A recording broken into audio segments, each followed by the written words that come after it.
बात करेंगे बद्रीनाथ धाम की। तो बद्रीनाथ धाम मंदिर और आसपास मंदिर और साथ ही आसपास का जो पूरा क्षेत्र है वहां पर भूगर्भीय सर्वे आज किया जा रहा है। आज से शुरू हुए सर्वे से में इसरो की टीम के साथ साथ दूसरे वैज्ञानिक संस्थानों से भी टीम के लोग पहुंचे हुए हैं और मंदिर परिसर के आसपास निर्माण कार्य करने से पहले ये सर्वे किया जा रहा है। इसके साथ ही बद्रीनाथ धाम में प्राकृतिक स्रोतों जैसे कि तप्त कुंड में आने वाले गर्म पानी के स्रोतों की सर्वे के साथ ही कुरमू धारा और साथ ही आपको बता दें कि प्रहलाद धारा और पंच धाराओं की स्थिति पर भी सर्वे होगा। यानी कि तप्त कुंड का भी सर्वे किया जाएगा कि आखिर क्या कारण है जिसके चलते लगातार गर्म पानी आता है। इसके अलावा जो आसपास का क्षेत्र है वहां पर भी सर्वे किया जाना है। सारा जानकारी के साथ में नितिन सेमवाल हमारे साथ में जुड़ गए हैं।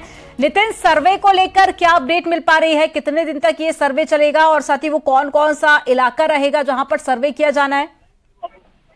जी, लगभग 3 दिन तक बद्रीनाथ धाम में ये सर्वे किया जाएगा। हालांकि आज से ये सर्वे शुरू होनी थी, लेकिन अब पहले जो ग्राउंड की स्थिति है उसको वैज्ञानिक उसका आकलन कर रहे हैं और बताया जा रहा है कि कल से ये सर्वे धरातल पर शुरू की जाएगी, जिसमें ड्रोन की मदद भी ली जा रही है। और सबसे बड़ी बात यह है कि मास्टर प्लान के कार्य के तहत केंद्र सरकार ने बद्रीनाथ धाम के जो 75 मीटर का जो एरिया खाली करना है, उस एरिया को खाली करने से पहले यहाँ पे एक वैज्ञानिकों के द्वारा एक सर्वे कराई जा रही है, ताकि जो माफ कीजिएगा, जो हमारे इलाके हैं बद्रीनाथ धाम के, जो धारे हैं, जो पंच धाराएं यहाँ पे बहती हैं, जो तप्त कुंड यहाँ पे स्थित है, उसके पानी की धाराएं किस दिशा में बह रही हैं, क्या जमीन के अंदर उनमें कहीं मूवमेंट अलग अलग जगहों से तो नहीं हो रहा है, उस पूरे चीज को आकलन करने के बाद भविष्य में मास्टर प्लान के कार्य को आगे बढ़ाया जाएगा। ये केवल मंदिर परिसर के इलाके के लिए ये सर्वे की जा रही है।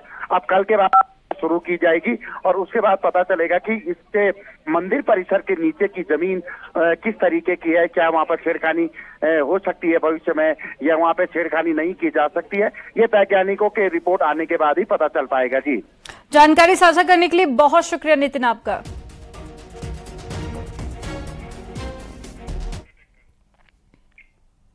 मुख्यमंत्री पुष्कर सिंह धामी ने धर्मपुर विधानसभा के ब्रह्मपुरी वार्ड में कार्यकर्ताओं के साथ में प्रधानमंत्री की मन की बात कार्यक्रम को सुना। इस मौके पर क्षेत्रीय विधायक विनोद चमोली भी उनके साथ में मौजूद रहे।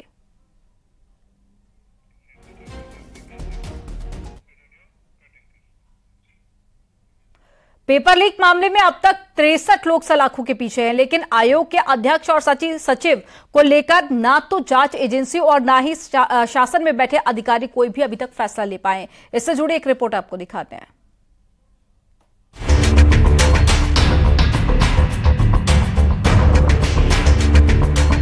पेपर लीक मामले में सरकार ने सख्ती दिखाते हुए देश भर में भ्रष्टाचार को लेकर कड़े संदेश दिए। जांच एसटीएफ से लेकर विजिलेंस ने की और 63 लोग गिरफ्तार हुए। मगर 1 साल बाद भी अधीनस्थ सेवा चयन आयोग ने तत्कालीन अध्यक्ष एस राजू और तत्कालीन सचिव संतोष बडोनी पर जांच एजेंसी पूछताछ के बाद भी आगे की कार्रवाई नहीं कर सकी और साल 2022 से निलंबित सचिव का मामला अब तक पेंडिंग है। मुख्यमंत्री कहते हैं कि हर पहलू देख रहे हैं, हम नहीं चाहते कि किसी के साथ अन्याय हो, हमें प्रदेश के युवाओं को भी देखना है, जो भी फैसला लिया जाएगा वो राज्य हित से जुड़ा होगा। देखिए, जो भी हम फैसला लेंगे वो बिना किसी भेदभाव के, निष्पक्षता के आधार पर, पारदर्शिता के आधार पर, जो राज्य के हित में होगा, यहाँ के हमारे बेटे बेटियों के, हमारे भाई बहनों के हित में होगा। अभी तक हमने वो सारे फैसले लिए हैं जो राज्य के हित में है, हमारे भाई बहनों के हित में है और आगे भी हम उसी दिशा में आगे बढ़ेंगे। देर हो सकती है, लेकिन हमारी मंशा पर किसी प्रकार का कोई वो नहीं है। हम बिल्कुल पारदर्शिता के आधार पर, निष्पक्षता के आधार पर इस पर काम करेंगे। वहीं पूरे मामले की विजिलेंस ने जांच कर शासन को फाइल भेजी, लेकिन अब तक मामले के अधर में होना कर्मचारी नेताओं को भी अखर रहा है। पूर्व अध्यक्ष कहते हैं कि इस तरह के मामलों में कोई भी अधिकारी अगर दोषी है तो तुरंत कार्रवाई होनी चाहिए। अगर कोई ठोस सबूत नहीं तो इतने लंबे वक्त तक अधिकारी को निलंबित रखना गलत है।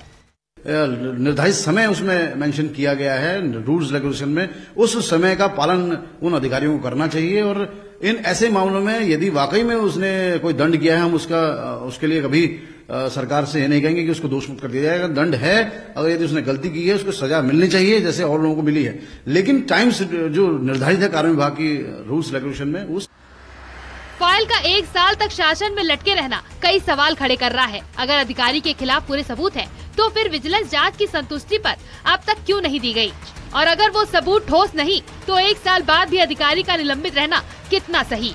न्यूज़ 18 के लिए भारती सकलानी, उनियाल की रिपोर्ट। उत्तराखंड के 3 जिलों में बारिश का पूर्वानुमान मौसम विज्ञान केंद्र की तरफ से जताया गया है, जिसमें उत्तरकाशी, रुद्रप्रयाग और साथ ही चमोली में कहीं कहीं पर बारिश की संभावना है। इसके साथ ही 4000 मीटर से ऊपर के इलाकों में बर्फबारी को लेकर भी मौसम केंद्र ने पूर्व अनुमान दिया है। देहरादून समेत मैदानी जिलों में सुबह से मौसम खुश्क बना है। अगले 12 से 24 घंटे के अंदर ठंड बढ़ने की भी एडवाइजरी जारी की गई है।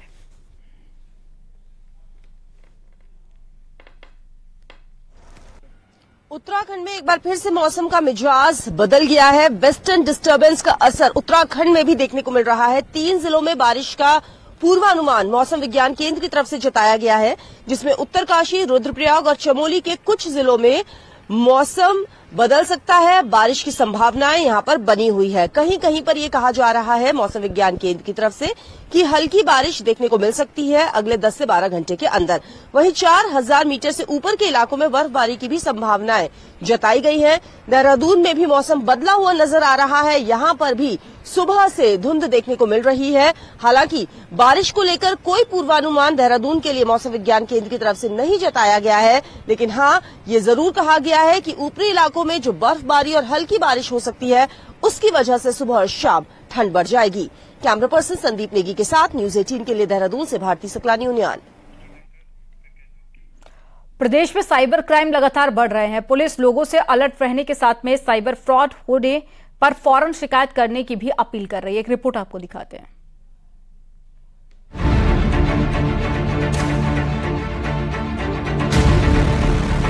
उत्तराखंड में साइबर क्राइम लगातार बढ़ते जा रहा है।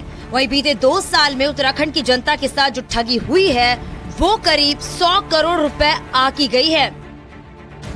ये ठगी देश के भरतपुर, मथुरा, नूह, जामताड़ा, अलवर, मेवात जैसे इलाकों में बैठे ठगों द्वारा की गई है, जिसमें केवल 8% ही पैसा जनता को पुलिस वापस लौटा पाई है। लेकिन इससे ज्यादा करीब 4000 करोड़ रुपए देश से बाहर बैठे ठगों के पास गए, जो चीन, फिलीपींस, कंबोडिया, हांगकांग, सिंगापुर में बैठे हैं। लेकिन इन 4000 करोड़ रुपए में अभी तक एक भी रुपए रिकवर नहीं हो पाया है। ओवरऑल अगर हम दोनों प्रकार के अपराध में देखेंगे तो हमने देखा है कि उत्तराखंड में लगभग 2 साल में लगभग 100 करोड़ के आसपास की हमारे यहाँ रिपोर्टिंग हुई है, जिसमें आपके दर्शकों के माध्यम से अवेयरनेस भी करना चाहता हूँ कि भारत सरकार की हेल्पलाइन है कि अगर किसी व्यक्ति के पैसे निकल जाते हैं तो वो है आपका 1930। जितनी जल्दी हो सके आप 1930 पे फोन करें अगर आप किसी भी प्रकार के वित्तीय साइबर अपराध के या हानि का आपको नुकसान होता है। पुलिस रिकवरी नहीं होने के कई कारण बता रही है। सबसे बड़ा कारण है समय पर ठगी की शिकायत नहीं होना है। पुलिस का मानना है कि साइबर फ्रॉड होने के करीब 10 मिनट तक सूचना पुलिस को मिल जाती है तो पैसा रिकवरी होने के चांस बनते हैं, लेकिन बाद में पैसा कई खातों से निकल जाता है, जिससे रिकवरी के चांस भी कम होते हैं। हम साइबर स्पेस में कहते हैं मुश्किल से 5 मिनट या 10 मिनट, क्योंकि साइबर अपराधी है वो एटीएम मशीन के बाहर खड़ा रहता है। जैसे ही आपका फाइनेंशियल लॉस होता है वो तुरंत एटीएम से पैसे को विड्रॉ कर लेता है। तो गोल्डन टाइम जो होता है मुश्किल से 5 से 10 मिनट होता है। इसलिए गृह मंत्रालय द्वारा I4C द्वारा 1930 हेल्पलाइन नंबर संचालित की गई है। जितने भी आपके नोडल सेंटर्स हैं, जैसे उत्तराखंड का जो नोडल सेंटर है साइबर का वो उत्तराखंड STF है, तो हमारे साइबर थाने में लगातार वो 1930 24 घंटे हेल्पलाइन नंबर चलता है। साइबर ठगी में रिकवरी फिलहाल ऊंट के मुंह में जीरा जैसा ही है। वहीं अलर्ट रहने पर भी साइबर ठगी से बचा जा सकता है। वहीं पुलिस ठगी होने पर तुरंत 1930 पर अपनी शिकायत दर्ज करवाने की लोगों से अपील कर रही है। न्यूज़ 18 के लिए देहरादून से सत्येंद्र बर्तवाल की रिपोर्ट।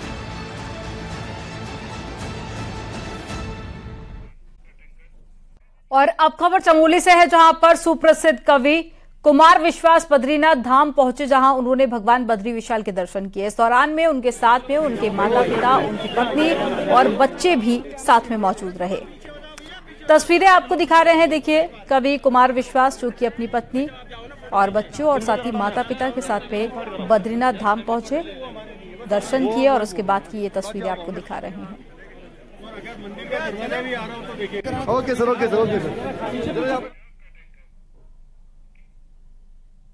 टिहरी में डैम टॉप का रास्ता गाड़ियों के लिए बंद किए जाने पर स्थानीय लोगों ने टीएचडीसी के खिलाफ आक्रोश जताया है। वहीं स्थानीय लोगों का कहना है कि टीएचडीसी ने कोई भी सूचना दिए बिना ही रास्ता बंद कर दिया है, जिससे कि खासी दिक्कतों का सामना भी करना पड़ रहा है। आपको बता दें कि स्थानीय लोगों ने आक्रोश भी जताया और साथ ही बिना बताए रास्ता बंद करने पर गुस्सा जाहिर किया, जिससे कि खासी दिक्कतों का सामना उन्हें करना पड़ रहा है। देखिए, डैम टॉप का जो रास्ता है उसको अचानक बंद कर दिया गया। ये बड़ा दुर्भाग्यपूर्ण स्थिति है। टीएचडीसी को पहले पूर्व सूचना करनी चाहिए थी, एक हफ्ते पहले, कि डैम टॉप का रास्ता हम बंद कर रहे हैं, हम यहाँ पे मरम्मत कर रहे हैं, इसका सुधार कर रहे हैं। लेकिन अचानक बंद करना जो है जनता के लिए बहुत दुखदायी है।